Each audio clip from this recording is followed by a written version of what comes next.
Roll call, please.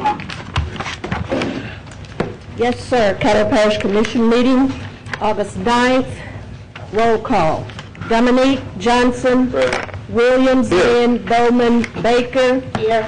Lynch, Escaday, Here. Thibodeau, Cox, Smith, and Epperson. Present. You have a quorum, sir. All right. Here. Ms. Baker, would you lead us in the invocation and Mr. Williams in the pledge? Yes, sir. Let's stand and bow our heads. Father, we thank you, Lord, for another day. Thank you for this opportunity to come before your presence to make the decision for your people today. Pray and ask that you would touch our hearts and our minds, enable us, and give us the right decisions to make for your people.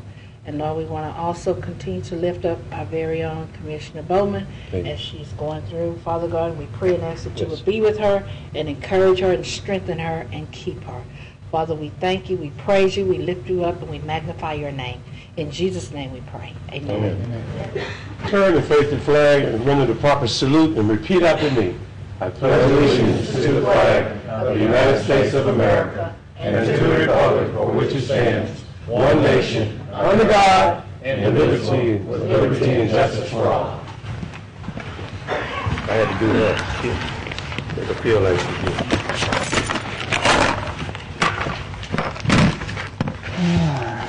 Do you have any agenda additions? I don't see any. I'd like to ask the commission if they would be in favor of bringing forward resolutions number 33 and 34 right after visitors. So Mr. Grant Leader needs to get back home. So moved. Mr. Chairman. All right. Any objections? No. Seeing none, that'll come up right after visitors. Citizens' comments. Citizens who wish to address the commission on any issue other than zoning, please fill out a comment card located in the chamber foyer and return to the president or the clerk of the commission. Individual comments are limited to 3 minutes. I've got one card. Ken Lattin. Give us your name and address, please. Good afternoon. Ken Lattin, 820 Clyde Fant Parkway, Shreveport 71101. I just wanted to come to the commission to give you an update on what's going on at Cyport. You all have been very supportive. To let you know that bodies revealed that we had earlier this year that ended in the spring brought in over 40,000 visitors. We were really excited about that exhibit. It was really a blockbuster for us, and it really helped us. Even though we faced some challenges, we still try to bring in blockbuster exhibits. We have another one coming September 29th, Titanic. If you all don't know, I'm sure you probably do, it's the 100-year anniversary of the sinking of the Titanic. So we're going to bring in Titanic. It's the artifacts, over 300 artifacts from the Titanic. It will be docking at Cyport on September 29th through the middle of January of next year, 2013. So we'd like to invite all of you all down to see Titanic. It's another blockbuster that we're bringing in. Hopefully we'll see 40,000 or more people like we did with Bodies Revealed. I don't know how long we can afford to still bring in the blockbuster, but it's been kind of like a shot in the arm for us. We're getting new people coming in, and people who were once great supporters are coming back. Again, we still face our challenges and struggles, but we're really trying our best by bringing in blockbusters to get more people to come and visit Cyport. So I want to let you all know you'll be hearing more about the marketing for Titanic, but to invite all of you all to come in and to see it. I think you really will enjoy it. Most people are amazed and enchanted with Titanic itself and just the story.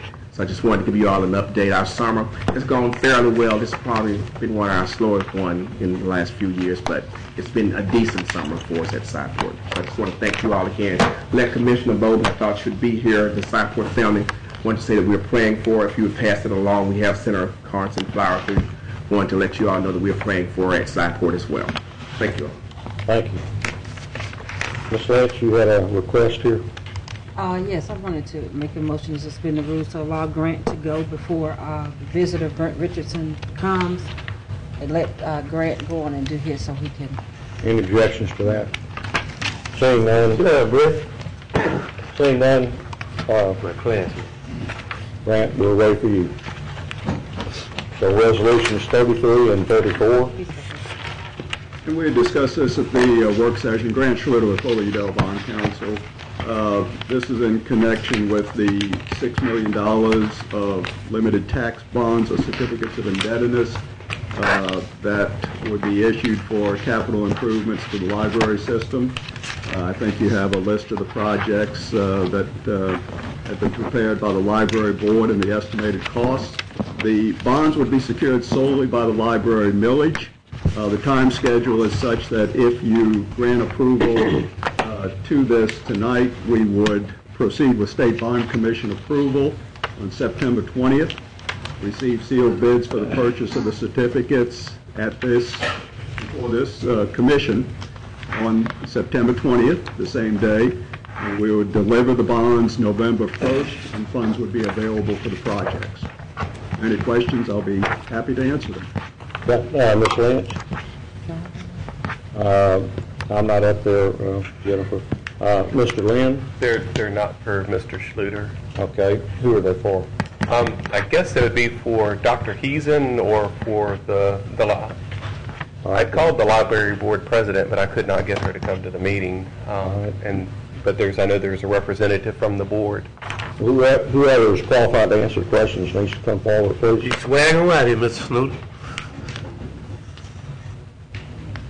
Oh, there he is. How about if we both come? That's great. Okay, great. The questions that I have are what it arises towards, and I've already shared this with Dr. Heesen, and I'll start off with you, that I would like to postpone our vote on this, and I'll tell you the reasons why. I visited face-to-face with 3 members of the Shreve Memorial Library Board, and I Excuse me, Mr. Lynn, before you go any further, do you want to make a motion? I can go ahead and do that. I'll make a motion. Well, I'd need a second to do that. Can't make no motion. There's not.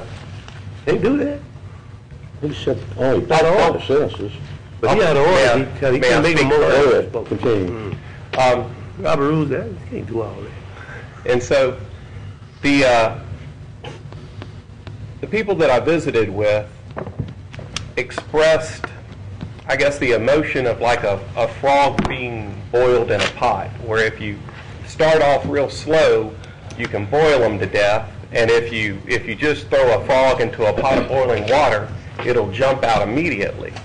And the question that I asked them was, if you knew everything today, or if you knew everything then, what you know today concerning the purchase of the building on Burt Coons and Kingston Road and the remodeling that it would take, would you still be wanting to make this vote? And they said no. They said, we're not sure. They said both. Some said one, some said the other.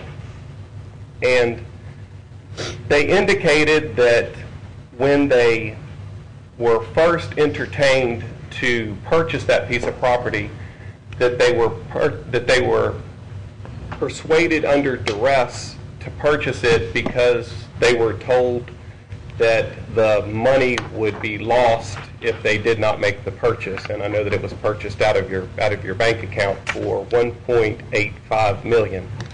And in our conversation last night, you confirmed that. You said that you were basing it on Jackson Parish, and you're welcome to comment on that.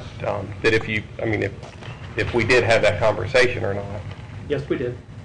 And could you touch base on your conversation with your board and Jackson Parish There and had wanting been, to spend money? on the library listserv, I don't know if this is working or not, library listserv had talked about the fact that Jackson Parish had been informed that their fund balance would have to go back to the citizens of the parish by the state legislative auditor's office.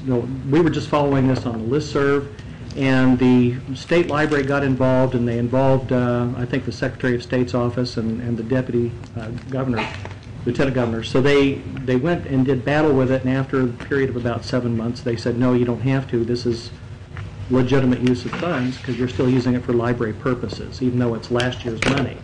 We have told our library board for the last 11 years, since long before I got here, that we would one day be back on interim financing. So we thought that the move was going to come a little bit more quickly. But then in discussions with Erica's office, they said, no, right now our bond rating is high enough that we want you to operate on fund balance. We said, okay, we understand that. So we're going to be operating on fund balance, but the suggestion was that we move to a certificate of indebtedness to actually do the renovation of the facility. So we have enough money to operate next year on our fund balance, but we do need the certificate of indebtedness to actually do the repairs and the fix-up of the building.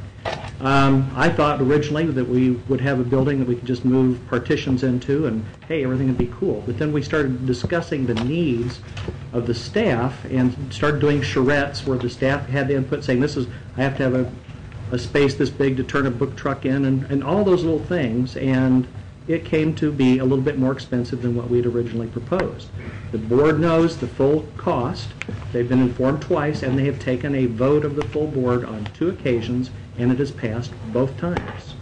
Even after the 2 of the individuals that you're mentioning brought it back to the committee and said, don't do anything yet, we need to reconsider this, we took it back another time, and it again passed 7-0, even including the people who were there, after all of these things were made obvious. Did you want to say anything? This is Mr. Chris Fowler-Sandler, who's Vice President. I certainly agree with you. Yes, your votes have been 7-0 every time, which I don't understand why there's question amongst your board when at the same time they vote in favor. And so I agree with you there, and I certainly am confused by that aspect as well.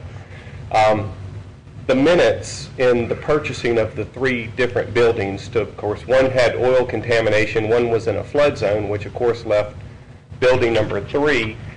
And it said before you purchased it, one of the reasons why you would want to buy that building was because it needed less renovations than anything else you had looked at. And so it was after you purchased the building that you went back to your departments and found out that they really needed more than what was originally intended? Yes, sir. As the individual staff members started saying, but this doesn't work for this reason, and this doesn't work for that reason, and the architect started gathering all those, we call those charrettes. As we met in those charrettes, and the architect came back and said, it's going to be, rather than putting in partitions, it's going to be more cost-effective just to build the walls.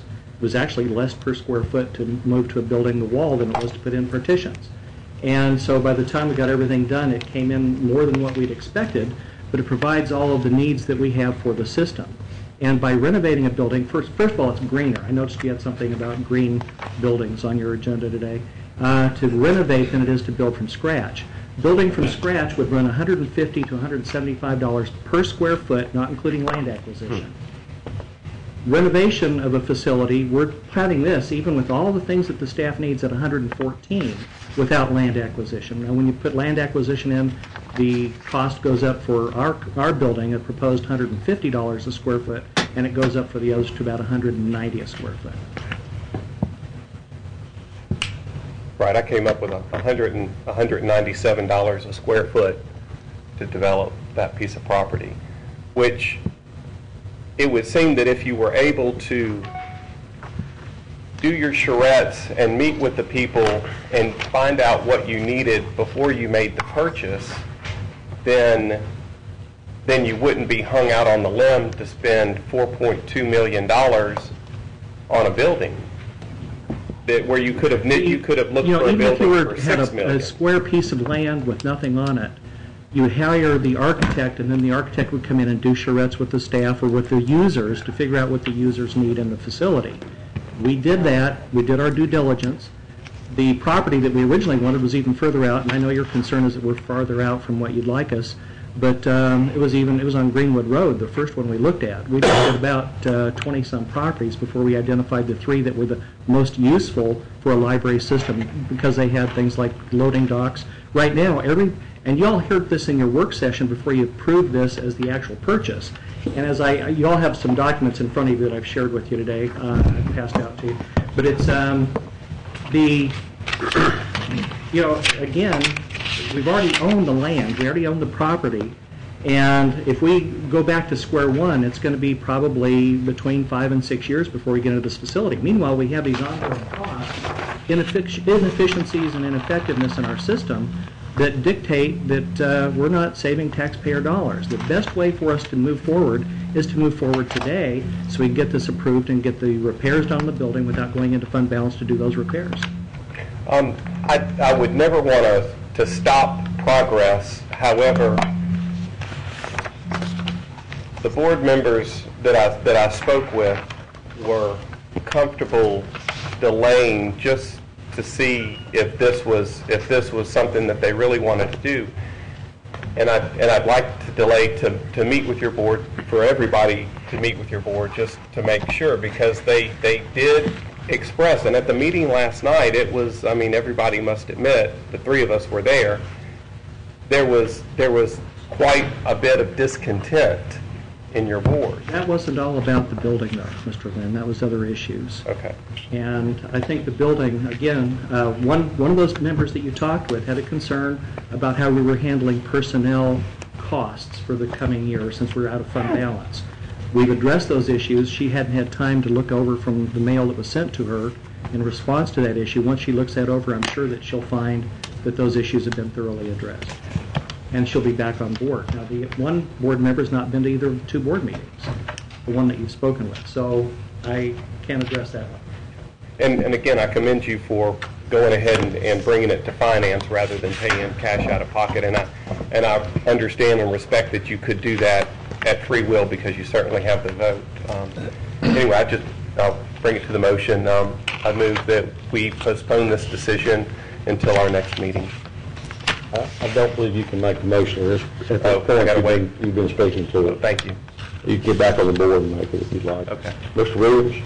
Thank you, Mr. Chairman. I just want to rise and say that I'm going to support the library board and our bond council who have been with us over the years, who led us in the effort of making sure our bond rating was high ever since we have had a relationship with Mr. Russ Schluter. I'm not Sherlock Holmes. I'm not trying to be on some witch hunt. I do feel that if you were to single out certain board members, they'd probably be intimidated to talk to certain commissioners or a commissioner. If you were to single out 2 or 3, they may tell you something, and this one may tell you something, this may tell you something. I don't think we should be in the business of trying to micromanage boards. That's why I'm against trying to micromanage boards. Let the people do their job, what they were appointed to do. If they doing anything unethical or illegal, that's why you have audits. That's why we got the Attorney General's office. We are not the Attorney General. We are not internal auditor. We are elected officials. We need to mind our own business and do our job. All this going to micromanage, I am totally against all that type of what we're trying to do here. This is wrong. And people have a right, when they're doing an exploratory mission, that's going to be a change sometime. There'll be change in the mission. When you set out to do something this big, this magnitude, and when you start putting the numbers together, there's going to be a change. There's going to be change orders, even when you do business. So I would hope that we don't delay the mission of our library.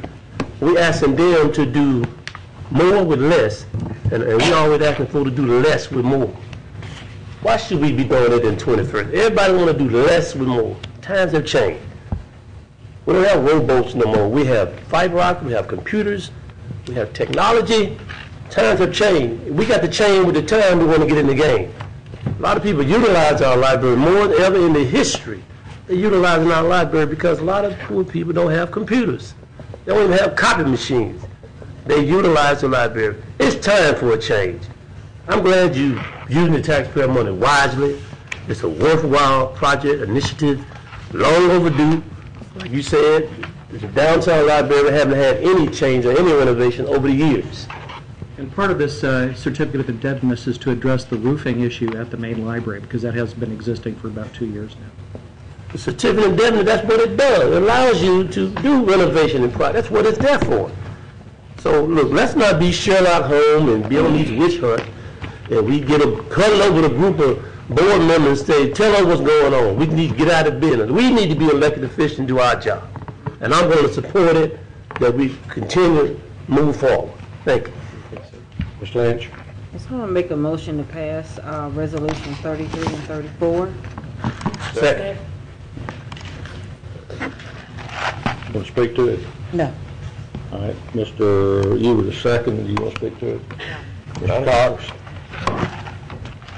Thanks for everything you've done, Grant. Like always, you've done a great job. Basically, this building is in Southern Hills. It's a great building. I'm looking forward to having you there. Y'all had 2 votes, you said, 7-0 in each vote. That's good enough for me. Let's vote this thing through. Thank you. Mr. Dave? I'm going to support it as well, but I want to clarify some things, just for information, and respectfully, to say I view things differently than my counterpart here. I don't believe we should be actively involved in all of the day-to-day business of the boards that we appoint, but we are responsible for the appointees to these boards. We are responsible for their budget. We are responsible for determining whether or not we should allow them to indebt the citizens of this parish. So we certainly, ultimately, the buck stops with us, whether we like it or not. We may appoint these boards and not attend their meetings and all, but ultimately we are responsible for what happens. So we do have an interest in finding out the details, especially when we talk about indebting the citizens of this parish even further. I had talked to Dr. Heesen, met with him on several occasions. I know with the use of the building, that's fine. Like the only little things that I kind of sort of have a problem with, which just here it goes, is taking employees who are currently downtown and moving them out when we're trying to redevelop downtown, but that's just the nature of the beast. But this facility seems to be needed. They seem to be able to adequately handle the debt. So on that basis, I don't want to do anything to deter what they're doing or to stop what they're doing. I just think probably if there'd have been a little more upfront early discussion and meetings with us from the library board to let everybody know what was going on, then, and it'd have a little more of a history on it, then it wouldn't be one of these last things. I respect Mr. Sluter, but believe me, his dog in the hunt is to represent them as bond counsel and get the best deal they can. As far as his opinion about whether they need this or not, that's totally irrelevant, and he's not paid to have one. And he's a fine individual. To drag him into any of that other process, is erroneous because he's not involved in that. Basically, what this will do is improve and enhance an existing building that, unless I'm wrong, that not the library, the parish owns, because it is the parish's property. Given that, that's really all I have to say about that. But this thing's all down the road. I only have 2 questions, though. I would ask Dr. Heesen, is there some compelling reason why would a delay necessarily interrupt things to an extent that would cost additional funds and wreck your operation for further consideration of this matter? We're waiting for the money. We actually got a $200,000 discount on the facility because there were some roofing issues. By delaying it, we delay the roofing issue as we go back into the fall and into the time where we're going to have more rainfall. We need to get some repairs done. We can't do it with fund balance because we're trying to honor what the parish has asked us to do in operating off of fund balance, so we're not going to spend it on that. So we would like the certificate of indebtedness so we can begin with the repairs and the remodeling as soon as possible. The sooner we get into it, the more money we're going to save the taxpayers by having a place to offload 18-wheelers and to handle all of our resources rather than have to haul them up a little tiny elevator in the back of the library. Okay, I understand that, but my question is, a month delay, 6 weeks delay, based on all that, is it an undue hardship? Is it, Depends on when the rains come. Well, if it's being damaged now, it's being damaged now. We've had a similar problem. I don't think it's going to collapse the whole roof over that period of time, and that's just all I'm just trying to ascertain. I don't want to disrupt what you're doing, but it may be maybe a delay to study this, given that this no pressing need other than the roof, and maybe there's a mechanism that can be worked out between the parish and library board to take care of the roof, because it is an asset that we own, and whether or not this passes and the improvements are made, we certainly want to protect that asset from further deterioration. Maybe that could be worked out, but these are I'm just throwing these things out there. I'm Chris Fowler-Sandlin. I'm Vice President of the Board. I think there's a misunderstanding that perhaps we moved into this quickly or we were doing this last minute.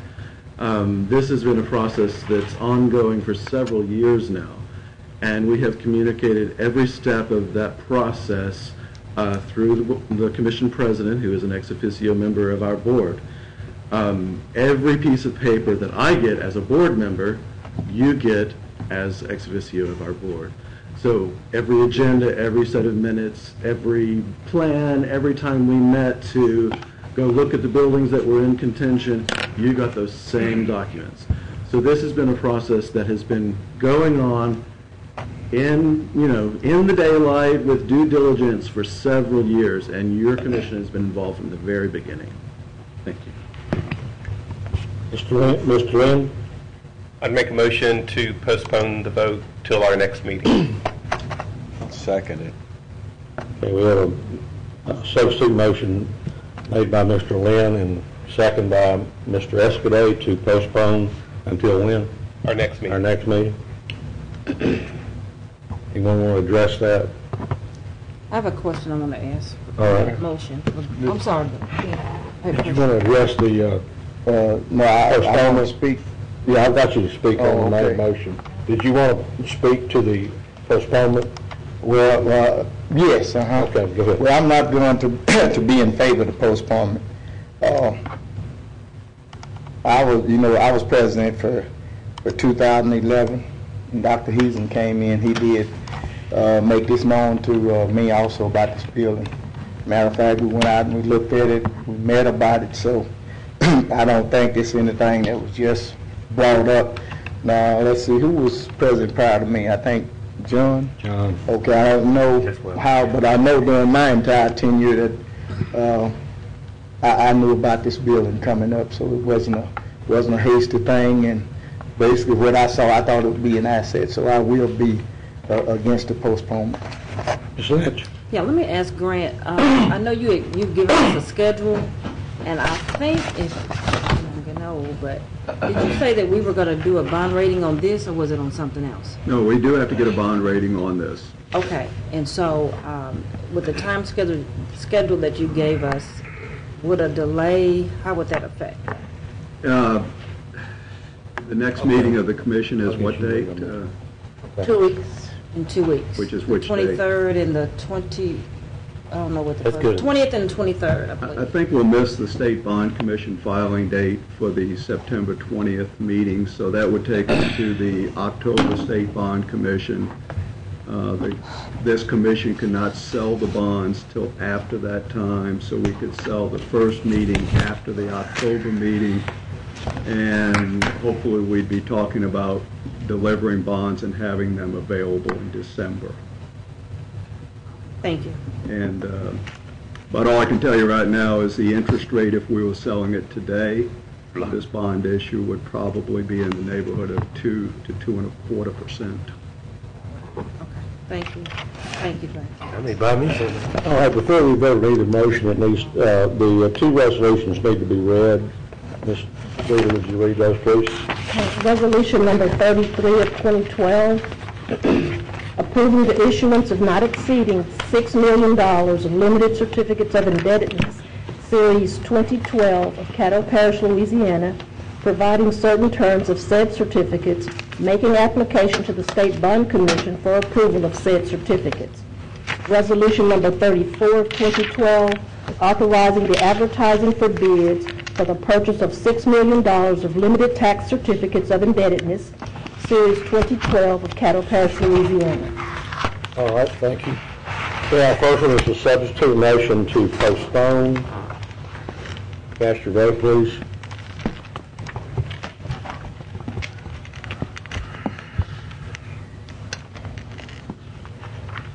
It tied 5-5, so it does not pass. Postponement does not pass. Now the original motion. Cast your vote, please.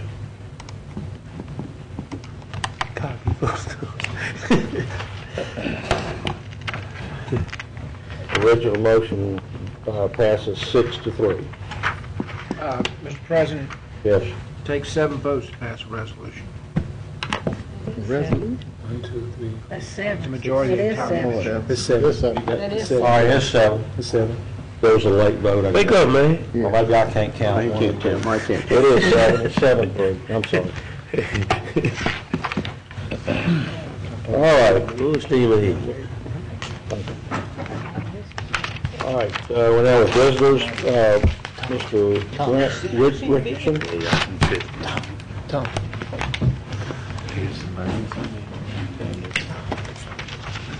Good afternoon. I'm Brent Richardson. I reside at 3125 Looney Street, Shreveport, Louisiana. I'm a 30-year real estate professional, and I'd like to thank the commission for allowing me a few minutes to speak to them, and may I also say God bless you all for the job that you do. I have a PowerPoint here. I just wanted That's my classmate. He played football at Booker T. to- Pretty good.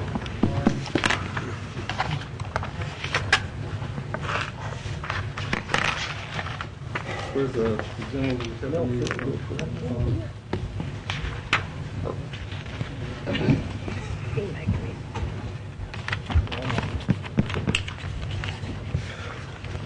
My company is Green Logistics. Our vision is turning the planet green together. Our core value is energy efficiency for all. And I want to talk. Can you move a little closer and speak up, please? It may be that we'll. Is that a bad microphone or a good one? Can you hear me now? Yeah. Yes, sir. Okay. Wanted to speak a little bit about PACE and the triple bottom line, how it addresses a lot of the issues regarding green housing, reducing greenhouse gases. I know that's an issue right now with non-remittance with greenhouse gases in a lot of cities and municipalities. The PACE program also addresses shovel-ready jobs and also affordable housing, which are two issues also that are in dire need of addressing here in this area and around the country. A lot of the industry stakeholders are listed right here. The main ones are the banks, the property owners, and the government in order to implement programs that will work for developers, realtors, and builders to create a better economy. Just wanted to kind of break down the differences. Mr. Epperson was asking me, what is PACE? PACE has several different names. Here locally in Louisiana, it would be called the Sustainable Energy Financing District, CEFA. It's known around the country as an Energy Financing District, which started in Berkeley, California, and nationally it became PACE program, Property Assessment Clean Energy. Basically what this program does is it allows residents and small business owners to reduce their upfront costs in attaining renewable energy. And listed in the PowerPoint here, you can read over this at some time, or some of the things that it covers. And here are some of the advantages of a PACE program as well. PACE was implemented in the South, believe it or not, in the first place was in Louisiana in 2009. New Orleans has been trying to take advantage of that program for a little while, and they have a little success going with one of their solar programs. The items that are covered under the energy efficient program are listed here. A lot of people think of solar and wind power when they talk about green and renewable energy, but financing your HVAC and weatherization will reduce your energy bills up to 50%, and homeowners do have a hard time just making those minimum costs. So even on a smaller scale, this program could be a great benefit to the residents of Shreveport and Caddo. I broke down some of the numbers from the census that shows just the use of some of these technologies, whether it's solar power. There's a small percentage, but mostly everyone is using electric and gas here. It's something that we have to think about in the future. Use of electric and gas, we can't drill for it forever, but the sun is going to shine and the wind is going to blow.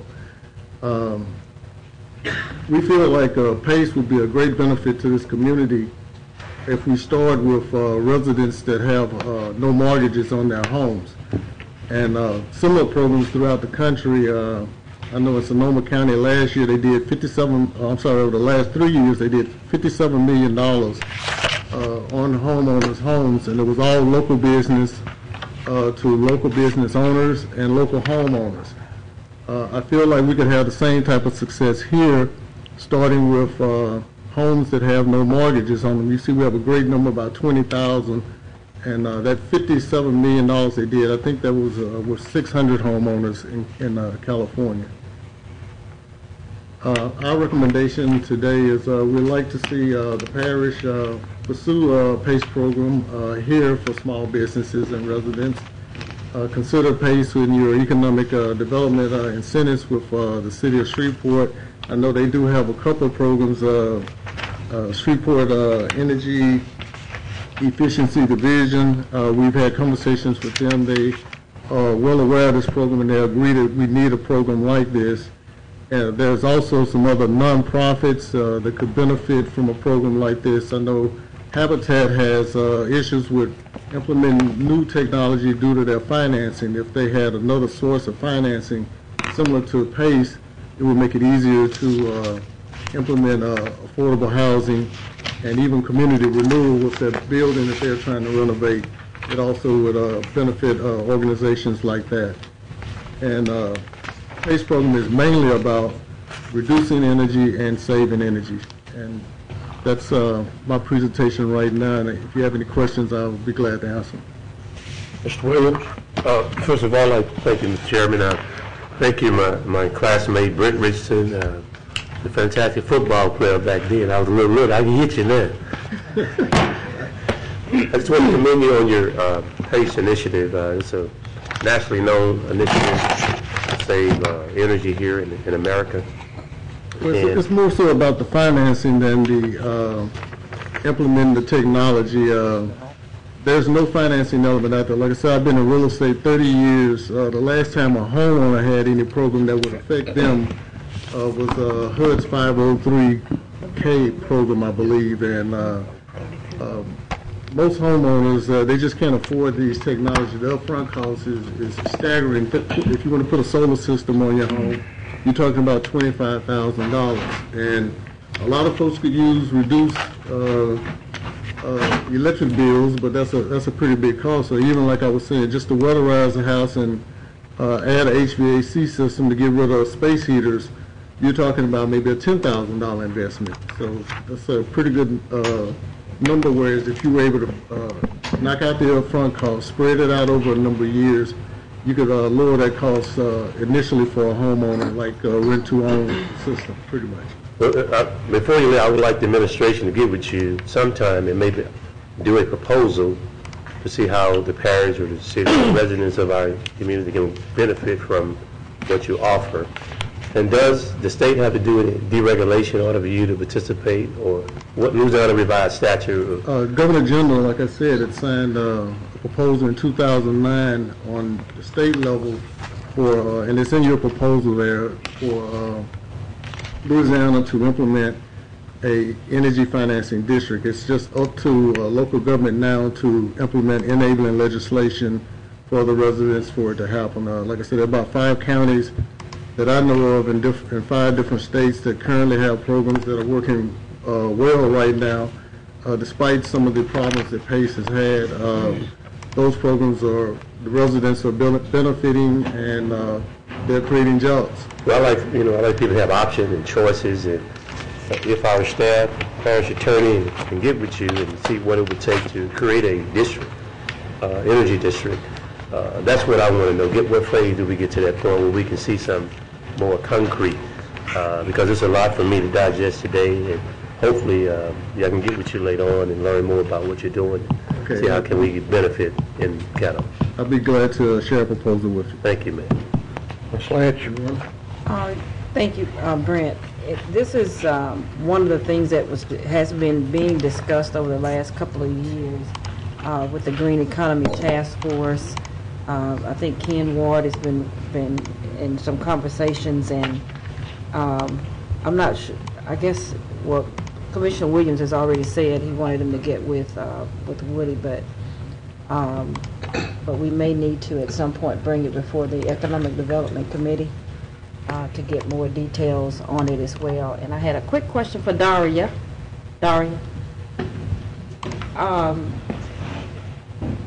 Is a PACE type program somewhere included in the master plan? I know it talks about sustainability and all of that. Right. Is there something specific in there pertaining to these type of programs? I'll have to look in the master plan to give you the exact wording, but this is one recommendation of the master plan in terms of housing, sustainability, and neighborhood viability. Okay, all right, thank you. That's another resource grant. Ms. Dahlia Sanders. Thank you. I'm sorry, we have Mr. Escobar wanted to ask you a question.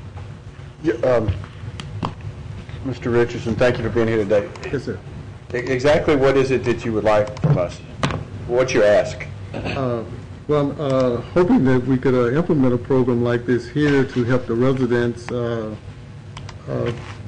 repair their homes or make improvements to them for the energy efficient technology. This type of loan has not been out there in the marketplace, and the only energy efficient mortgage you could buy is one that basically reduces the interest rate by 1% and offers a 40-year financing. So if the parish was able to possibly, with their economic development incentives, implement a program like this, it would create jobs and it would create better housing for our infrastructure. By implement this, you mean fund it, stand it up? Is that basically what you're saying? Well, no, the administrative cost is usually required to implement a program. The program is usually funded by a third party. I have a diagram that I have in your PowerPoint up there that will show you how a third party will basically pay for this here with investors' money. There are funds of money. I know Bank of America has a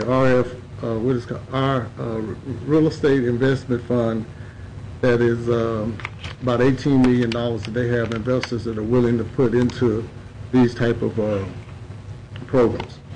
Okay, thank you. Ms. Baker? I just had, are you implementing this project anywhere else? I have not personally implemented the project. I've seen this project when it first came out of Berkeley in 2008. Like I said, I'm a real estate professional, and I've always looked at avenues of financing our deals, and when the market went south, I seen this particular program. I studied it, and I've been following it for the last 4 years, and the results that I've seen are very positive for homeowners. What part would you play if the parish was to implement this project? Basically, a consultant would be the role that I would be playing. And you would be consulting on what? Consulting on a possible program. The who? A possible program, the guidelines that you might want, the parameters you might want to set for as housing. This area is unique to other areas. We're not the same as San Francisco, California. Our housing is a lot different. Their housing stock is in much better shape than the housing stock here. And I've had experience in inspections of homes, and I know the conditions of, we have homes that do not have plumbing, they have space heaters, so we have parameters that we would probably need to include in the program to make it work for this area. That's my next question. So you already know the type of houses that we're dealing with about. Yes, I was an inspector with neighborhood housing for 4 years back in the 80s. And you still think that this would be a feasible program to invest in? I think it would be very feasible. It's also another source of income for the parish to administrate the program. Cost-wise, I'm talking. Cost-wise to implement the program? Yes. Because it would be very costly.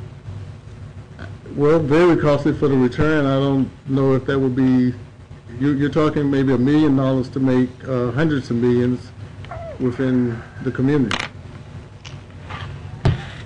So you're saying you still think it'd be a good program for the parish to invest in, being that you have inspected the houses that are needing this type of services? Yes, I think it'd be an excellent program for the parish. The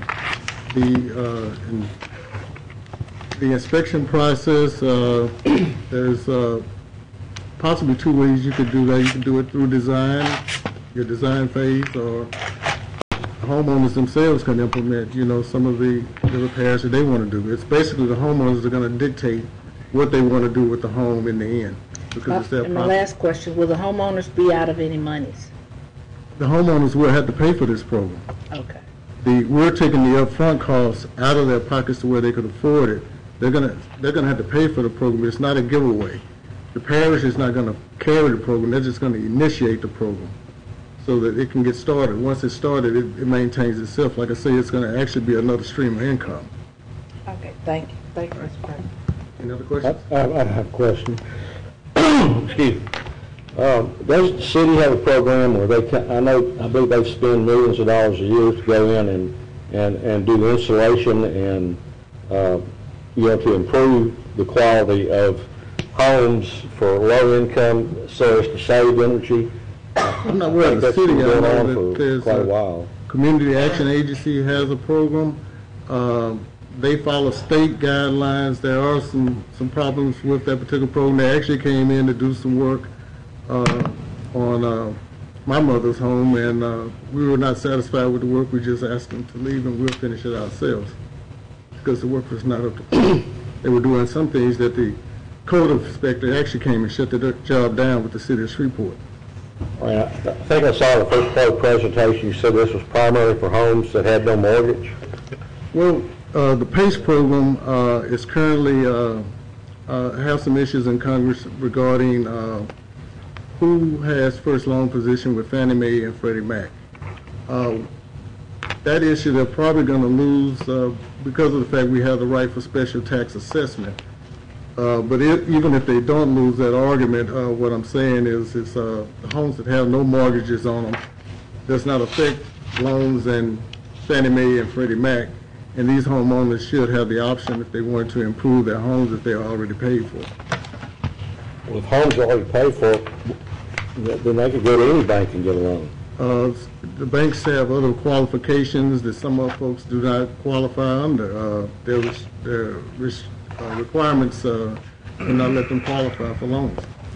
But they own the house outright, which is leverage for what they're trying to purchase, and they could not borrow more money than the debt of the property would carry. And Ms. Lynch? Well, I'm just going to hold off. Is this going to go to committee, Mr. President? Yeah, but, What committee? Economic development. It's an As economic soon as development we initiative. need to get something from them first. not the committee. We need to get something in writing to see what it is that you're asking for. The chairman, Okay, I've got. thank you. All right, I've got Mr. Lynn next. In this program, when the money is borrowed, is there a lien against the house? It's a tax lien on the property, and it has to be paid off along with the regular property taxes.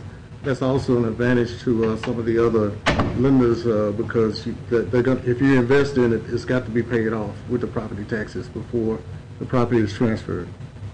That's all. All right, Mr. Williams? I just, because the dynamics of this program is, like I said, it's hard for me to try to digest everything you just said. That's why I wanted you to get with the parish administration and the attorney and see what the pros and cons are in this program and see how it can be a win-win and benefit the citizens of the parish and the parish of Caddo. We'll be glad to do that, sir. Thank you, sir. Any other questions? Thank you for your time. All right. Thank you.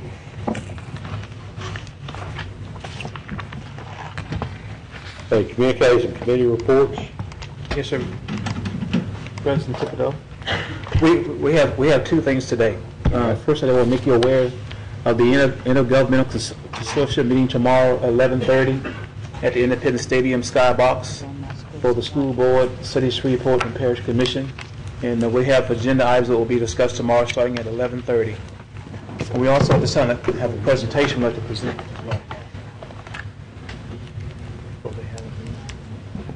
Oh, I see. All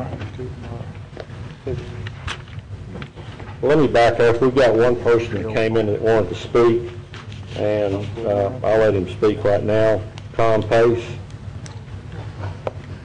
And then we'll go on from there. We'll finish communiques and committee reports after that. KWK. We're supposed to have that deal on NGO phone tomorrow.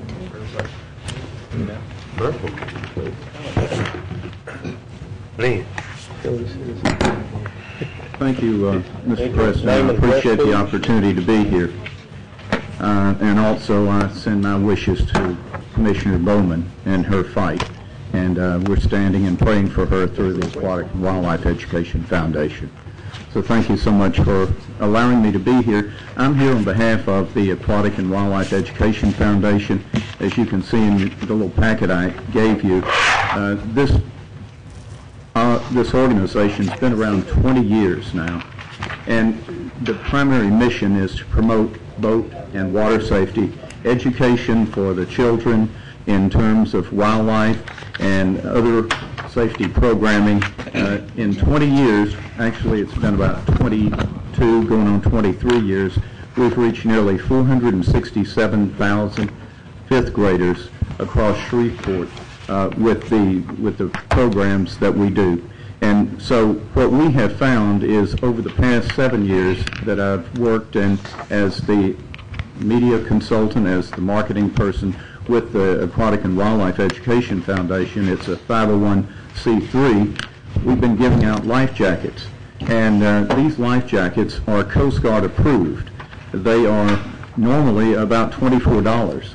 Well, we found out from our supplier that they have a largesse of these these PFDs, personal flotation devices, of 1,000 of them. They're willing to sell them to us at 75% off. Normally they're $24 a piece. This is $6 for a life jacket. Theoretically, my question, what is a life worth? Just 2 years ago on August 3rd, there were 6 teenagers who tragically drowned in the Red River. And I'm not saying that these life jackets would have saved them, whether or not they had them on or not, but the point of the matter is, since then we've had over 6 deaths in this area, simply because of inability to have a life jacket on. And if the council, or the commission here, the council already has approved a swim program, Learn to Swim. But this is separate from that. These life jackets would be given to the kids on a first-come, first-served basis at our Water Resource Festival, and that would be in May of next year. Now, we've done that festival for now going on 7 years, and these life jackets go and they are given to all of the kids on a first-come, first-served basis, from infants all the way up to adult. And these life jackets themselves, people came up, they got to meet a 12-time Olympic swimmer who was here with USA Swim, who talked about the benefits of what it is. And so I urge you, if you would, to please pass this request that I have outlined to Commissioner David Cox in here about what this would be for. One thing I will tell you, I know the fire department would have been here, but they were attending a funeral, I think, for one of their fireman, Randy Roach. But from his, as you can see in the packet, from his talking to Can you hold up just 1 minute? I'll move for additional 3 minutes. Come on, Mr. Chair. Okay. You want to object? All right, go ahead. Thank you, sir. As Chief Craig Mulford said, adult supervision is a must in keeping our children safe while participating in and around recreational waterways and pools. Flotation devices are to water safety as smoke alarms are to the home. They both save lives. So very succinctly, that is what this would do. This would save lives very potentially. And if you, as the commission, would approve this, then we would include through the Aquatic and Wildlife Education Foundation a link on our websites We would make sure in any news releases that go out that you are mentioned prominently as the ones that helped in providing this life-saving tool. I will show you.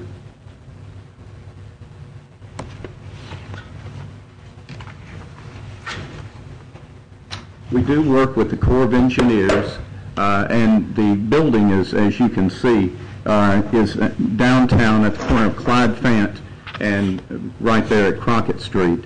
And for that, we are the tenants. While the Corps owns it, we are the ones that manage the positions, all the programs that we do. This is an infant life jacket.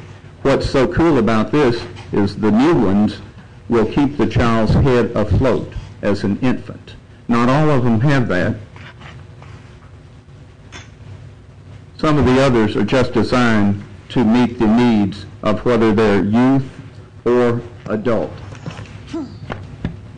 So we're going to be picking these up in association with the Corps of Engineers that will drive over there with us and pick them up. We really, really need these. And as I say, what is a life worth? If you were able to save somebody and it cost you $6, is it worth it? So that's my presentation, and Commissioner Cox has got my letter. Mr. Everson, were you up for this or for communicate? Communicate. Okay, I'll come back to you first when we get back to that. Ms. Lynch, what about? I think I heard you say that you all were planning to distribute these at your Water Resource Festival? At the Water Resource Festival. We also give them to other churches and organizations upon their needs from time to time. They will approach us and we can give them. In fact, Diane Caddo, who is the director for the Aquatic and Wildlife Education Foundation, told me, I believe that it is, you gave some to a Baptist church? Yes. Okay. You can come up here. Tom, you need to say your name and address. All right, my name is Tom Pace, 3235 Junior Place, Shreveport, 71109. Yes, my name is Diane Capo. Address, please. My address is 58 Turnberry in Bossier City, Louisiana. I work out of the J. Bennett Johnson Regional Visitor Center. In the summer months, we have approximately 13,000 children that come through the J. Bennett Johnson Regional Visitor Center in our summer months. Most of these children come from daycare systems and then school children that are all around school children, and also from different churches in the area, and we distribute life jackets to those children. We have a lot of visitors that come in that, due to the fact that we're adjacent to Cyport Discovery Center, that have made a visit to Cyport and then decide to come over and visit us. And then we teach them a very small boat and water safety, and the Corps of Engineers and myself fit these children for life jackets. Okay, Mr. Cox? Oh, I'm sorry, you want to finish? Go ahead. No, I just want to make sure that, provided we pass this today, that you all look at some other methods, because I still have kids in my district that don't come downtown, okay? Yes, ma'am. Now, we go out into the, we just went to Copa Road last week. We went to a Baptist church there. In what town? We got a lot of Baptist churches there. I'm going to tell you, no, I don't. Will you all work with us? You all will work with us? Yes, ma'am, we will, and we will deliver them Okay. to the children. We also, where the old YMCA was, we go there to that community That's center. all Commissioner Williams' district. Yes, sir. Yes, Seven. sir. We went to your Seven. we went to Cooper Road, and then we went to Galilee Baptist Church. Good. But there's, I'm so sorry, sir. It's just, it has escaped me. I'm 54 years old, and so I've had a memory lapse. And I know where we went. We went to a very nice Baptist church with a wonderful summer program. I have memory lapse too. We distributed those about 2 weeks ago. Probably went to Lake Bethlehem. Thank you, I Work with appreciate it. Thank you so very much. Okay, Mr. Cox. When Tom brought this to me and asked me, to look at it, we always look and see what we can do for Caddo Parish as a whole, from north to south, east and west. This is something that, we've always said we need to give back to our kids. We work with the school board. We try to work with the city when they'll have an open mind. But this is something that we can actually see put to good use. And you're right. I would hate to see that a child be just left alone just like that when they could have had a life jacket given to them. And, you know, at times where parents are out at the parks, and we have very many parks, we have lakes that people can go to. If we can put something in their hand where that child or young adult has this the life jacket on, who knows, we can save a life. And they may learn how to swim as well. So I know this is something off the cuff for us, but I would like for everybody to look at it, read the information, and I'm going to be voting for it because I think it's a worthwhile idea. And, you know, you look at $6,000 to that, that's a lot of money. But I think it's a worthwhile cause. And, you know, look at it from years on down the road. Thank you, sir. Mr. Williams? Second, the chairman, I think pretty much the young lady came before the gentleman, and I wanted to know exactly where these life jackets will be going, because just in my district, there are no swimming pools. Our young people are getting hot, and a lot of them can't swim. And back when I grew up, we had swimming pools, we could swim, and the police officers gave us tickets. How in this day and time you don't have a swimming pool open in a poor community? That's a shame. And if those young boys would have had a pool within walking distance, they wouldn't have to walk 15 or 20 miles to jump in the Red River. That's true. We ought to have these type of preventive measures in place to delay anything like this ever happen again. I will be voting for it. It's long overdue. You want to talk about worthwhile? $6 for a life is priceless. Some people may not believe $6 too much for a life. They want to spend $6 on an animal than a human. Some people. I'm not saying animals are not good, but people come first. Yes, they do. So we need to recognize that, like Mr. Cox said, this is something we usually don't get involved in. It's a worthwhile project. It's good tax dollars being spent in good place, a reinvestment back into our most precious resources, which is our children. This generation needs these type of preventive measures in place to save and improve the quality of life.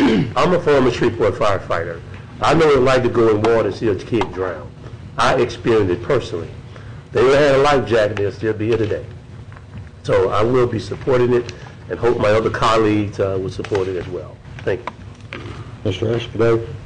I just have two questions for you, Tom. One, is identification required when you give these life jackets out? Do you make No, sure sir. they live in Caddo Parish? No, sir. So that they're not We distributed do not exclusively to discriminate Caddo? in that respect, no, sir.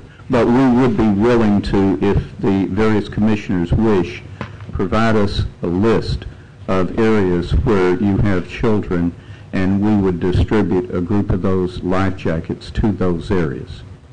Well, I appreciate that. I just have a concern that other people may, that, you know, this is Caddo Parish's tax dollars, and we can't take care of everybody, and if we're intending to spend citizens of this parish's money, then they ought to be the ones to benefit from this program. So, you know, that's just a concern of mine. Can I add something, please? Certainly. In the spring months, we have aquatic education, and where we reach 8,800 fifth graders out of Caddo Parish. This is our 22nd year. We do this at the Cross Lake Fish Hatchery.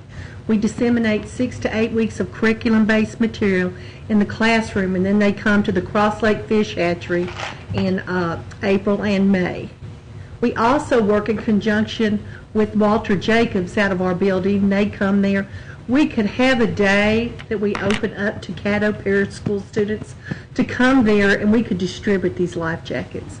I'm not saying on what age group, because we could not discriminate about age, but we could write down, you know, people sign in our register when we come in. It's a federal building, and it's mandatory when you come into the building that you sign our register.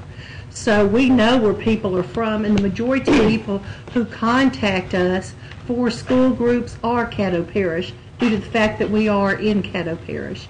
I don't know, sir, how I would divide them up. I know that the Optimist Club in Bossier has purchased some with our 4th of July program that we did with KTBS at the Visitor Center, and also the Red River Water Commission purchased some of the life jackets also for us to distribute. We distributed 676 life jackets on the 4th of July.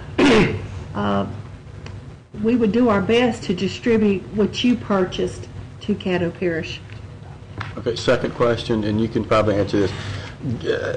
Given the fact that state law requires that, all children in boats in watercraft must wear life preservers at all times, and that you have to have the proper amount of life jackets per passenger, then the targeted recipients are children who are just going to use these to be in the water, not in watercraft. Is that correct? No, sir, they're both. We work with the Power Squadron. I don't know if you see all the different agencies here that we work with. We work with the U.S. Army Corps of Engineers, Shreveport Fire Department, Forest Service, Shreveport Power and Sail Squadron. Also, we work with Krista Shumpert. Anytime you have the possibility of being by water, we offer you a life jacket. Children can drown in drainage ditches, but we just want the families to realize, and they feel safe, that we offer children a life jacket. Any circumstance when you're going to be in water, we ask that you wear those. A lot of times when children see a pool, maybe their neighbor's pool, and their parents are concerned about it, I know it sounds crazy, but you could say that life jacket might remind them that they don't need to go by that pool, or they don't need to be around this body of water unless they wear their life jacket. Okay. So I feel like children also that have life jackets, I don't know if you know this, are more likely to ask their parents to wear life jackets. We've had instances where children came back and said to us, "Sir," or "Ma'am," whoever they were speaking to at the visitor center, "My father tried to make me get in the boat without my life jacket, and I put mine on and I insisted he do so." And there's been many drownings up in Arkansas in different areas where children had life jackets on, but their parents did not. So their life was in danger because their parents, could have perished or be in a situation the children would have to witness something like this. So, sir, I can't tell you. To answer your question, I can't tell you, but we'll try our best. Thank you. I just have a couple comments. Number one, I remember when I was 7 or 8 years old, if you had told me it's okay to jump in the drainage ditch with a life jacket, I would have done it.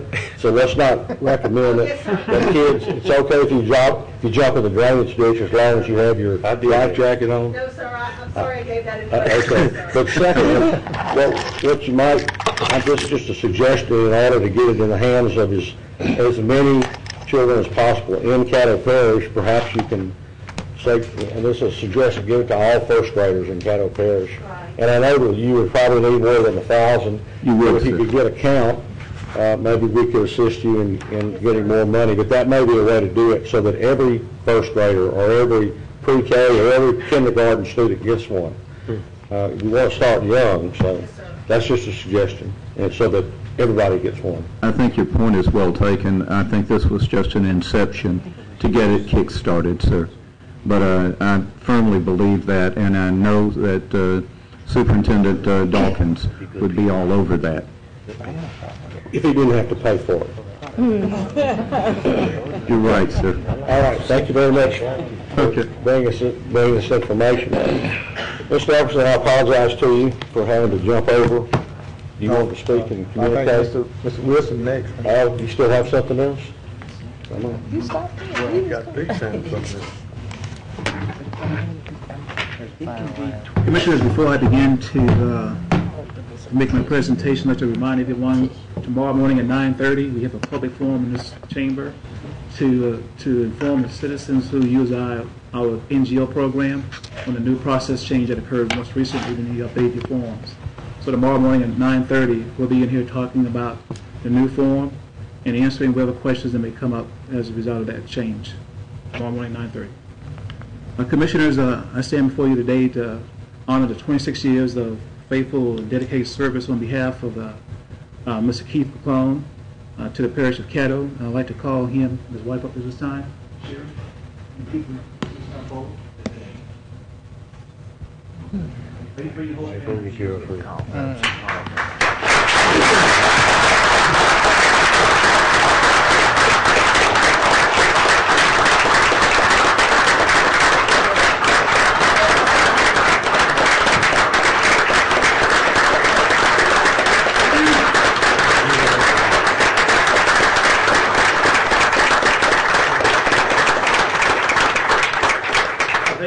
We have a slight presentation we have to do at this time with photographs, and we have a presentation of a plaque and some flowers for Mr. McClone as well.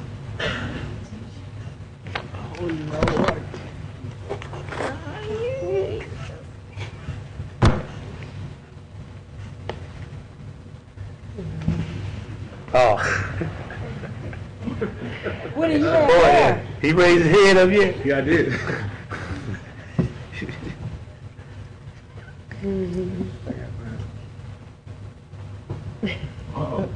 That's what I do best, right there. That's what I do best. Bud and Jeff. Mud and Jeffrey. Wow. There you go. Just gotta be by a guy, don't you? Okay. Whoa. Where'd you buy that at? Oh! I know what that feels like. Really? It was for diabetes.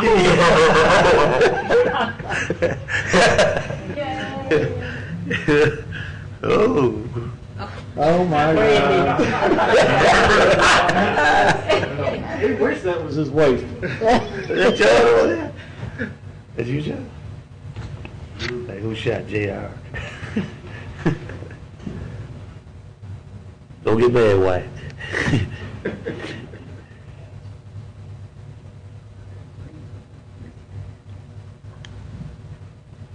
Who was that like that?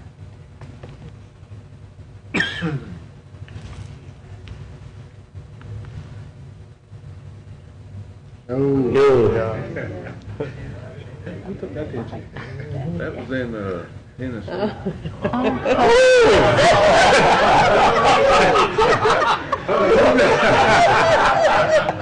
There he was. Oh. Used to be young when it started. Yeah.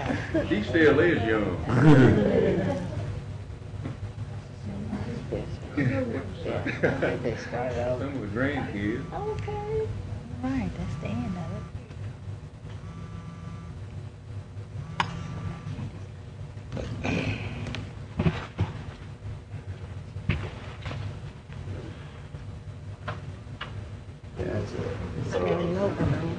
Poor fella here.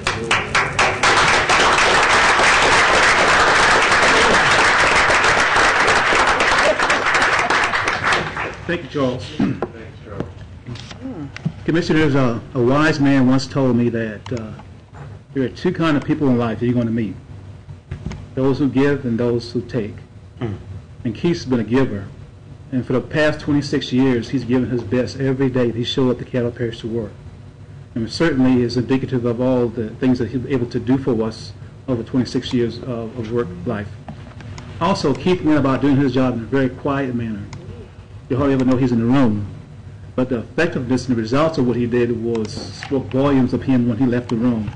And I just want him to realize how much we appreciate 26 years of coming to work every day. And Keith and I was visiting a couple of days ago, and I said, well, Keith, what are you looking forward to most of all in your retirement? He said, I don't want to be any place where I have to be on time. I'll be the first time there. That's pretty good, huh? And actually, I'm also surprised, too, because in our last staff meeting, Keith said I need to talk to you after the meeting. I thought we were going to discuss an operational problem issue.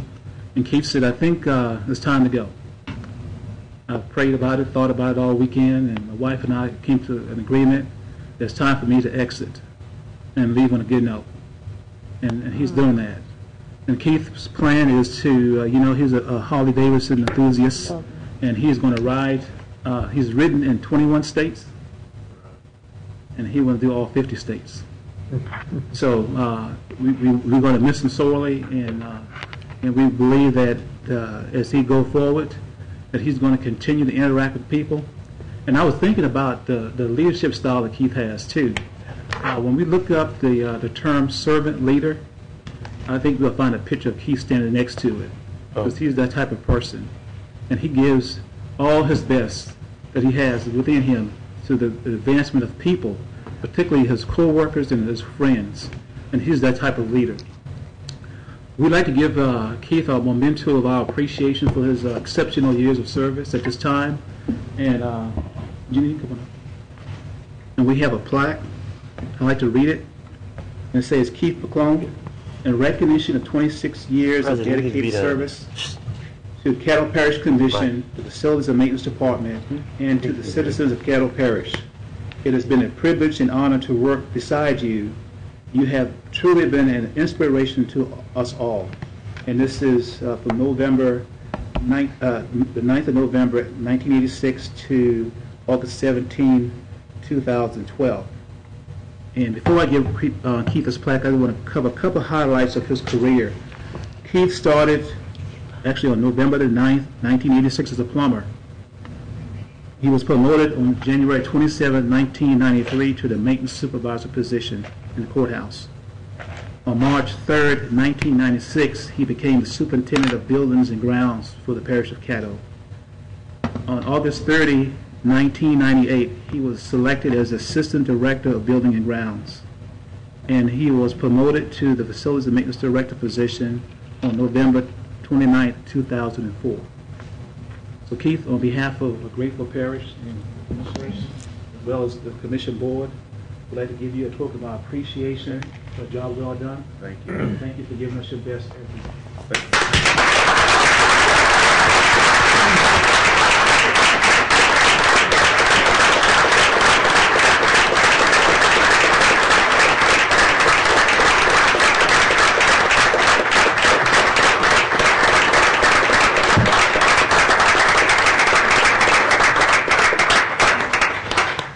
Commissioners, we'd be remiss if we didn't recognize his lovely wife as well, and we have a dozen roses for Sharon, who supported her husband in his 26 years of service to the parish of Caddo. Thank you.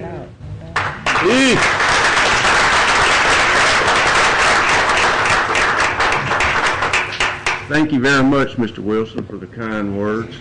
I want to introduce my wife, Sharon McClone, my sister, Rose Swear, and my sister used to be mean to me when I was little. Not really. She said I used to be mean to her. I'm a couple of years older than her, as y'all can probably tell by looking. I want to thank the commission for the opportunity to work as long as I did for Caddo Parish. They've been great to me. As Mr. Wilson said, I started out as a plumber, and to be able to go through the ranks and finish my career being the director is a tribute to the Caddo Parish Commission, the Parish of Caddo, the employees, administration, that you can move up in this organization. I couldn't have done anything without the support of y'all, the commission, especially administration, especially Mr. Wilson, that has been a mentor to me for several years, and I learned a lot. It was like I didn't go to college, but I went to college when I worked with Woody, when I was his assistant for 2.5 years. He's a great leader, and I learned a lot from him. The success of our department is certainly not because of me. It's because of these people over here.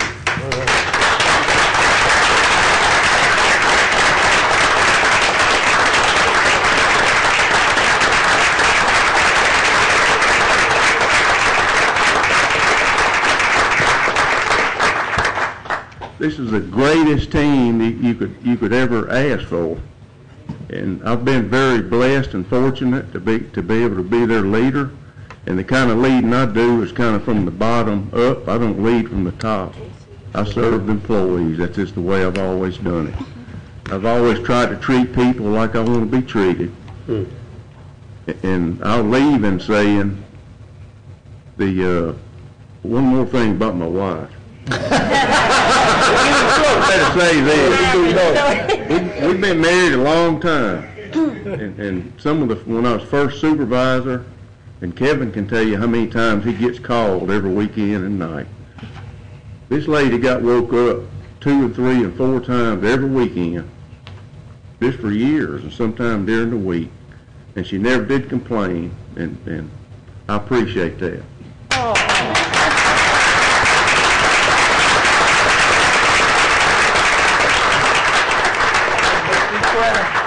It's a family show now. The last thing I'd like to say is I don't know who is going to be selected to lead this department, but whoever he or she is, if they treat the employees fair and serve the employees, those are great employees, and the department will just get better. But thank you very much.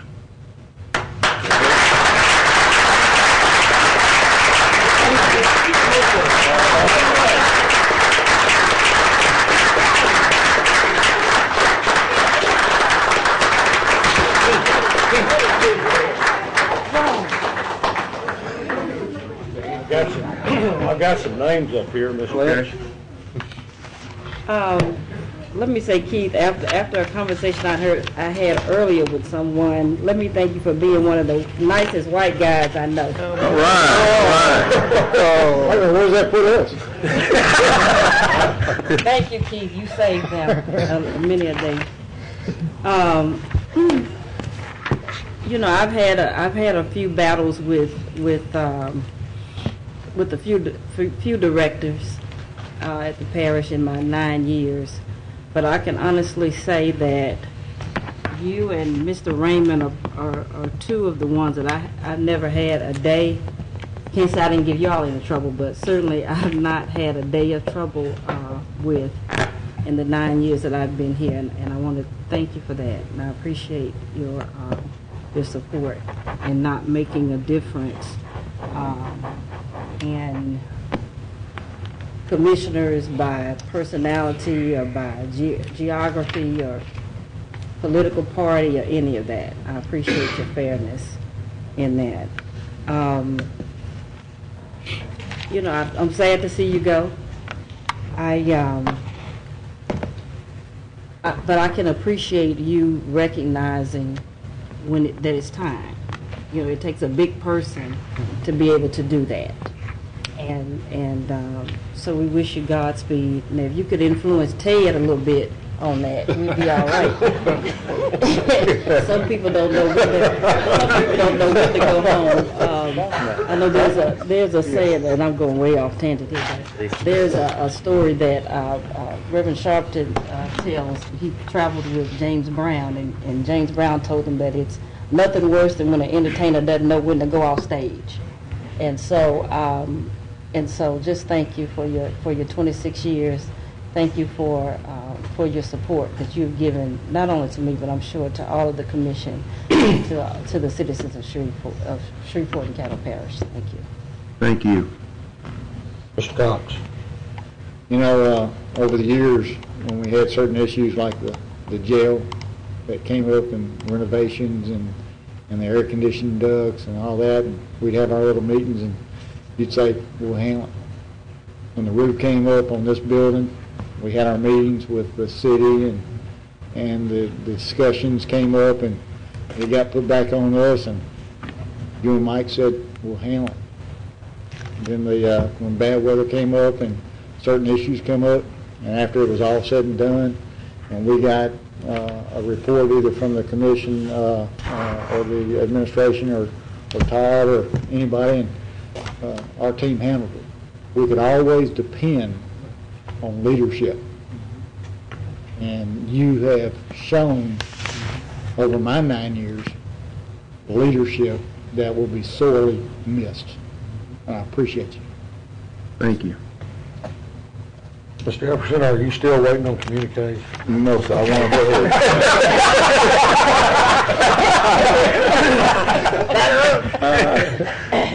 ahead. You know, Keith, I can truthfully say it's been a pleasure the time that I've known you. Next to Larry Raymond, I cannot think of a more humble person that I have ever had any dealings with to this point in my life. And I wish you well on, you've traveled, what, 21 states already? Yes, sir. So you got, what, 29 to go? Wish you well in that, and you enjoy yourself, and certainly to your wife, wish her well. I know you all are going to have an enjoyable time. But once again, I cannot think of a better person that I have ever met at this point in my life than you. Thank you. Thank you very much. Mr. Lynn? Thank you, Keith, for everything that you've done. And I guess the most I got to have the opportunity to get to know you was when we were in Nashville, and I know you rode your bike up there. Mm-hmm. Yeah. One question that I have, the catfish in the photo, did you catch that with a line, or did you swim and catch it with your fist? Rod and reel. Rod and reel? Okay. I knew you were wild enough to ride the motorcycle everywhere. I was worried you were swimming down and catching. I'm not wild enough to swim down and catch one of those. That's it. Thank you. Mr. Escudé? Keith, I just want to tell you it's been a pleasure. I've appreciated your honesty and candor. You know, I like that. You don't have to guess what you're thinking, where you're coming from. I always got it straight from you. You took care of business. And as you mentioned, Mr. Woody may have taken you to school, but there's an old saying that I'll take attitude over aptitude any day of the week, and I've got a sneaking suspicion that's why you've achieved all that you have, more attitude than anything else, the will to do it. And you obviously have the respect of your people, and that speaks highly of you. Omar Bradley, General Bradley, was a great general, even though he had a lot of responsibility and power. His troops loved him because he led them, but he was also one of them, and he treated them in the same manner that you treated your employees, obviously. So I'm going to miss you, and I wish you all the best. Thank you very much. Okay. Mr. Williams? I think I'd like to agree with all the statements and comments that's been made about you, because when I first came here, I was a little hot-headed. No. And I didn't know my way to the bathroom. And you kind of guided me and showed me the ropes. And I want to say to you that heroes are remembered, but a legend never die. And not only was you a good follower, but you became a good leader. That's leadership and followership. So I hope that people have watched you, that they can understand that in order to be a good leader, you have to be a good follower. So hopefully those that, whoever you select, would also understand that leadership comes with a price. And you've been so humble, so honest, like when Commissioner Cox and that's it, they say, when you say something, they say that your word ought to mean something like, and you have character. And God doesn't have a retirement plan, they say, but people do. So continue your work with the Lord. God bless you and you and your family. Good luck. Thank you. Ms. Baker? I just wanted to say thank you for all of the things that you've done, not only for the parish, but for me personally, and I appreciate you helping me to understand things I didn't understand. And one of the most things I really want to thank you for is this year when my seniors were at the picnic up at the Earl Jones Park. And you let them get on that bike and take pictures. That was the highlight of their day. They really enjoyed that so very much. And you really made their day by letting them do that. And I really appreciate you. And thank you again for all that you have done. And I wish you well on your travels and your retirement. And I know what it means to get up every day and not have a time frame. It feels good. Okay, thank you. Congratulations. Keith, I want to say amen to everything that's been said, instead of repeating it. Also, hope that you took someone to school so it'll be an easy choice for someone to take your place. And lastly, and most important, do you still do plumbing? You know who to call. Sometimes. Well, and please don't believe for 1 minute that because you've retired that you won't be busy. Because, man, when people hear you've retired, do you want a pickup truck? Yeah, You're retired and you own a pickup truck, you're in trouble. Thank you very much for your service. Thank you. Appreciate it. Thank you.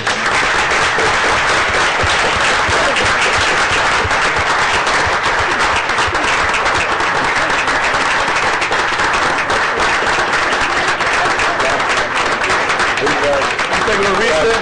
Keith, we got one more speaker. Hey, Keith. We had one more. Ms. Vita? 5 minute recess. you ain't retired yet, come here.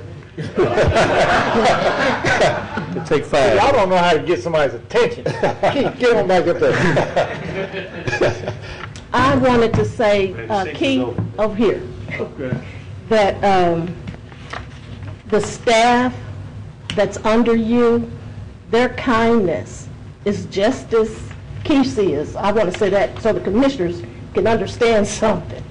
Many times, I would be working by myself, and I would need help. And anytime I called Keith or the courthouse to get some assistance with something, the guys would come, and their attitude was just as gracious and as kind as Keith's is. All of his, I've worked with most of the guys on the staff, and their attitudes and behavior and their approach to things is just like Keith's is. When I would say something, I need this, I need that. If we don't get this done, the commissioner's going to run both of us out. And they would say, okay, Ms. Vita, we got it. Don't worry about it. Sometimes I would say something to Keith about something. I said, Keith, I really need to get this done. I need your help with it. He said, don't worry, it's done. Everybody, I know sometimes those guys under you would like, oh man, but they never would put that attitude up front. Their attitude was always positive and okay, we got it, Ms. Vita. And it's just been wonderful. And I trust that whoever comes after you would treat the staff with the graciousness and kindness that you have treated them, so that when they're out in different departments working, their attitudes would be of a positive nature, as it's always been. Hear, hear. Thank you.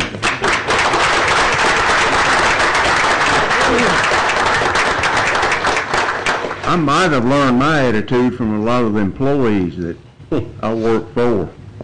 That makes sense. Yeah, I got it. Congratulations, Keith. That's not. All right, Mr. Jefferson. Name's gone. He had to leave.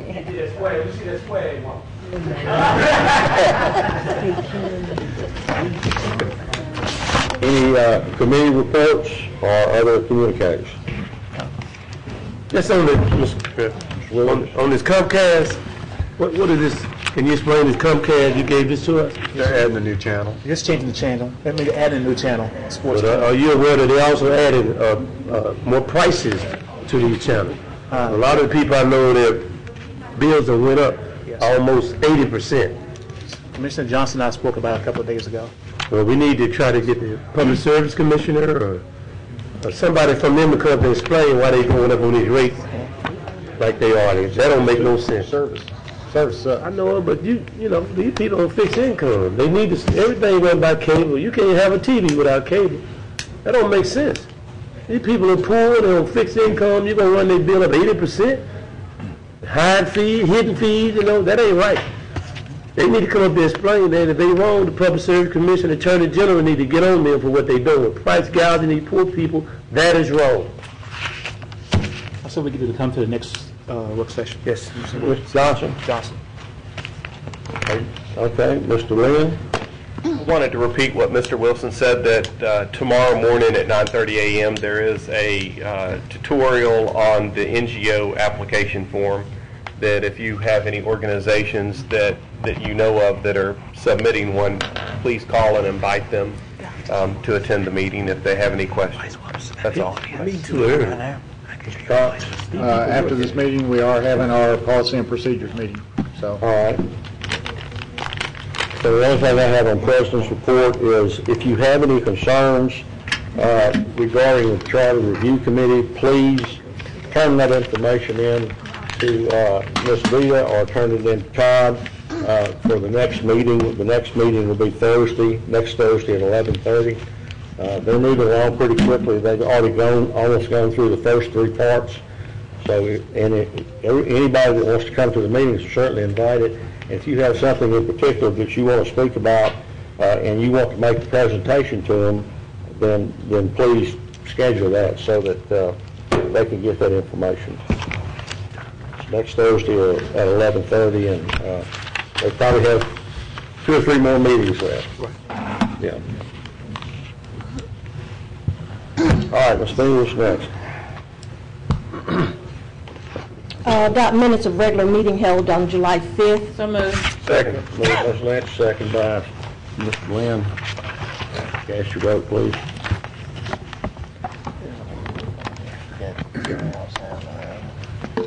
We move.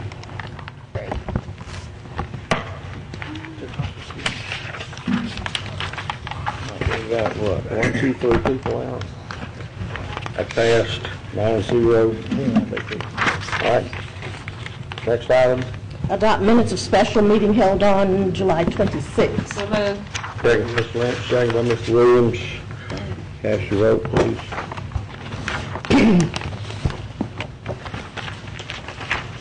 9-0 in favor. Okay. Next item. Public hearing on ordinances, ordinance 5214 of 2012 to set the general purpose millage and special purpose millages for the year 2012. All right. Anyone to speak in favor of ordinance 5214? Anyone in opposition to 5214?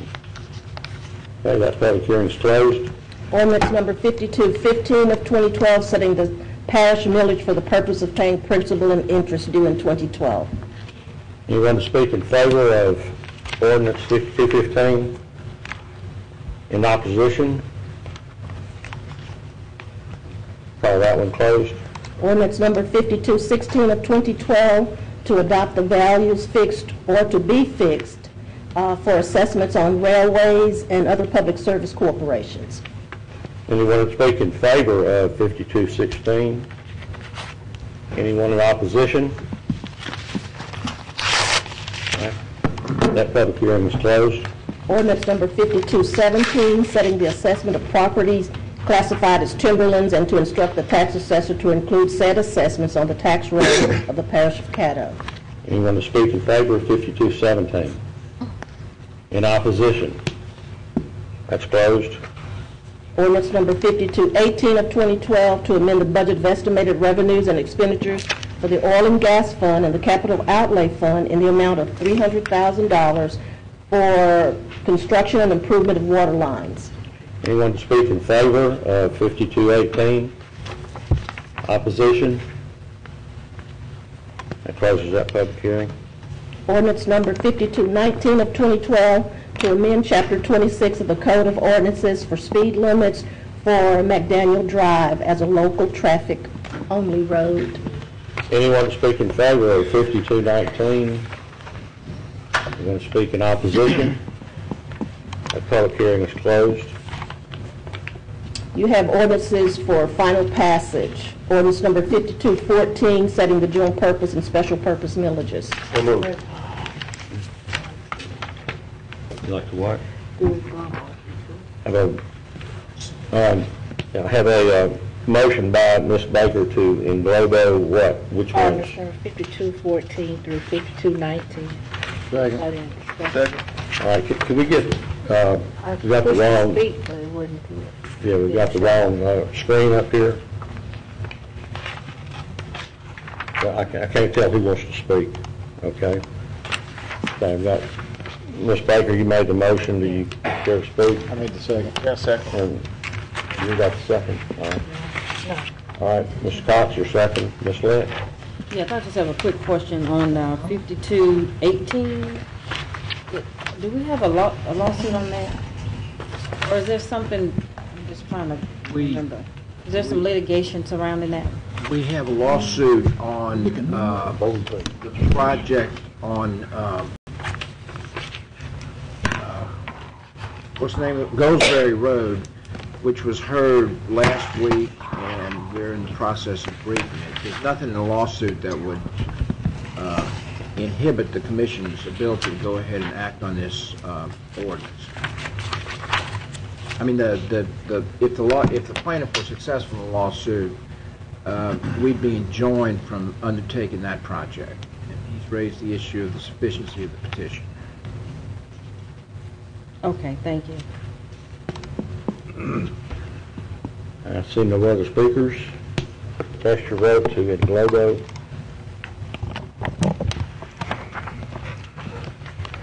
Passes 9-0.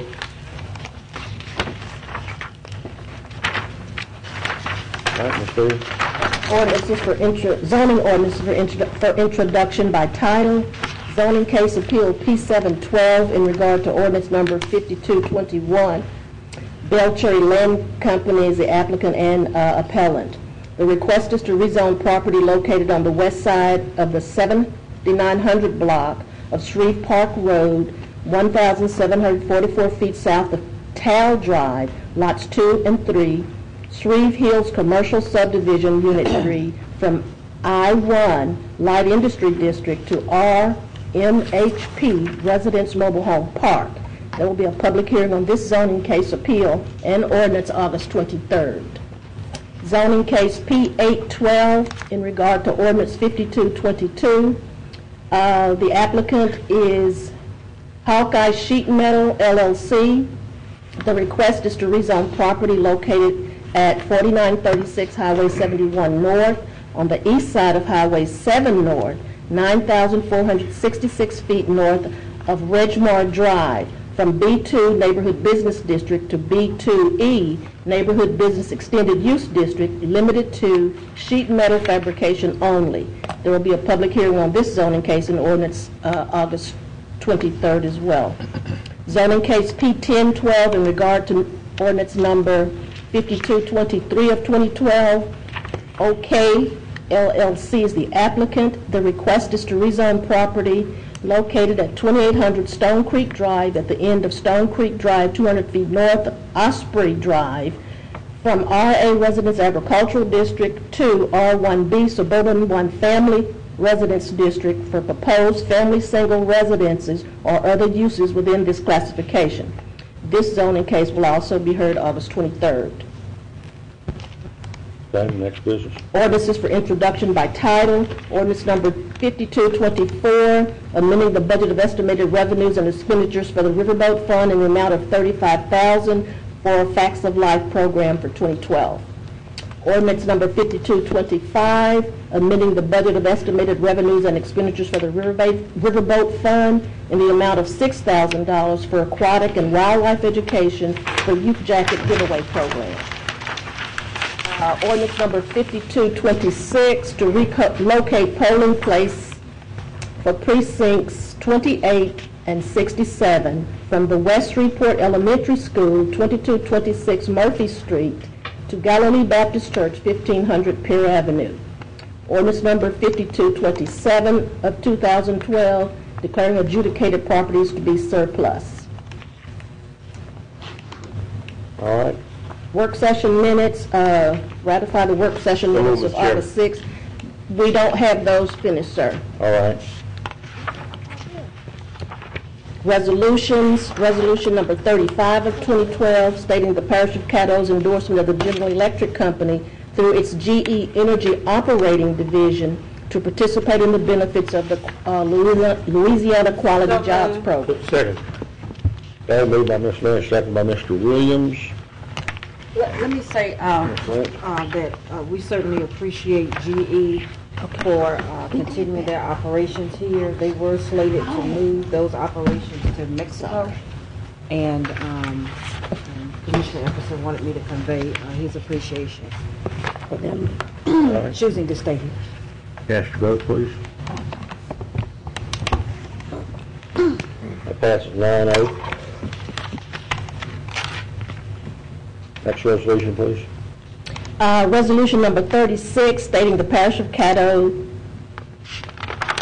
stating the Caddo Parish Commission opposes the governor's and the Louisiana legislature's cuts to the Louisiana Parish Health Unit, LSUHC, and the Department of Health and Hospitals.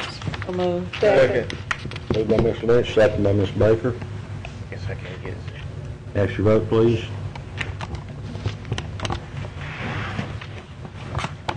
And that passes 9-0.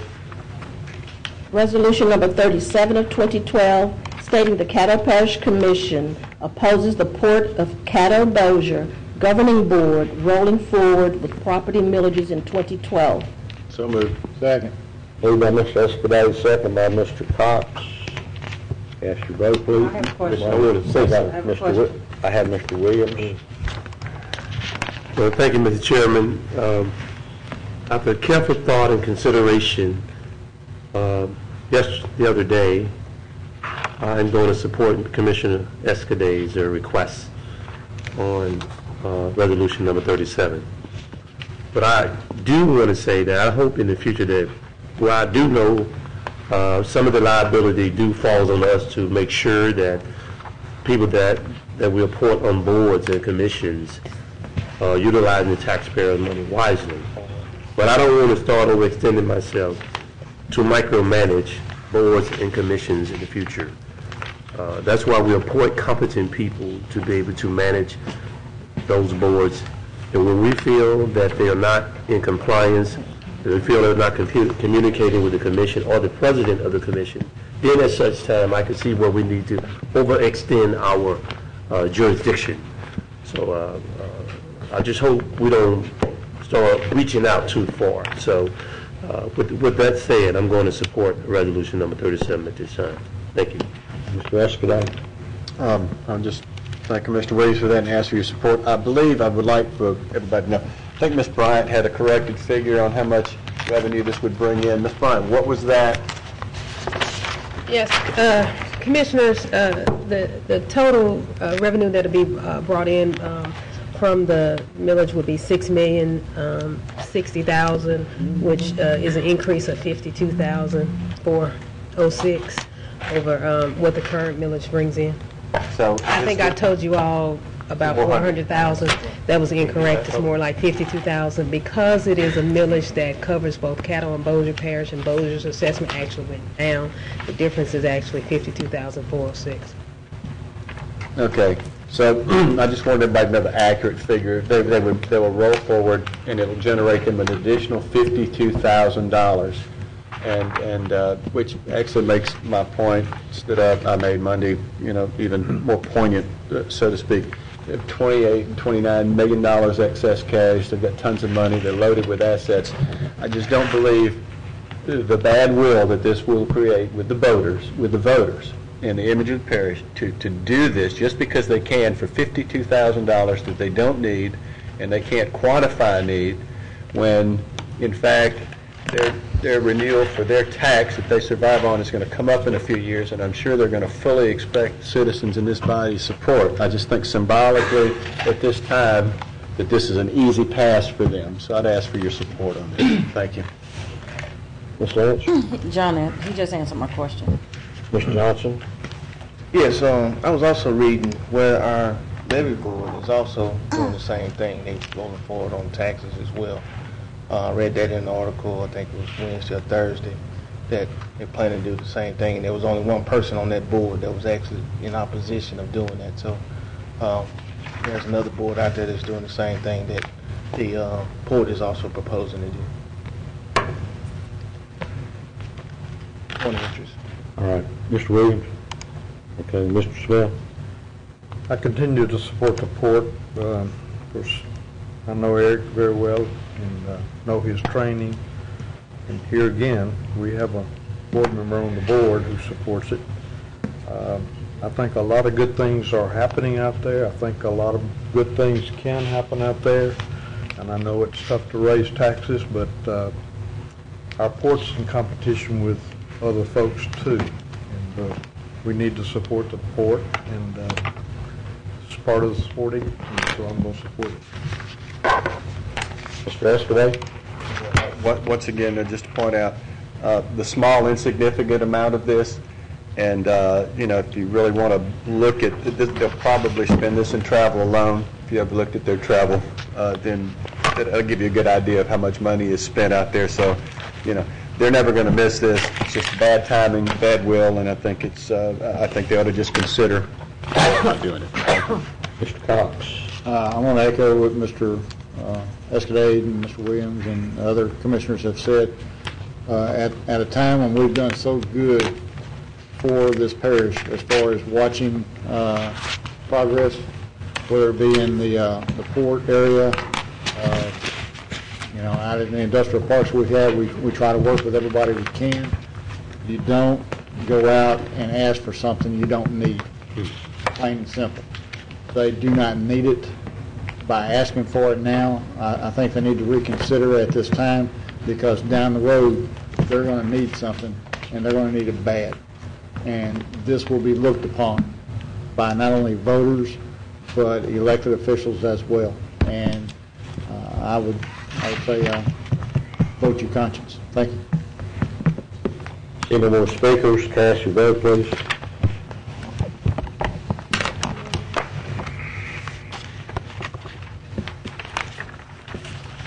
It passes 9-0. President Thibodeau, I stand corrected in that your work session minutes have been completed and are ready for ratification, sir. So moved. All right, have a motion by somebody over here, Ms. Johnson. Second by Mr. Williams. Cast your vote. I am to somebody. All of them.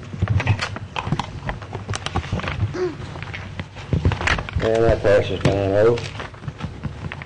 New business? New business, confirmation for appointment of Mr. Bruce Walker to the North Caddo Hospital moved, Chair. District Board to replace Robert Gunn. Second. Okay, it's moved by Mr. Williams, second by Mr. Escadade. And Mr. Dominic asked that be passed. Cast your vote, please.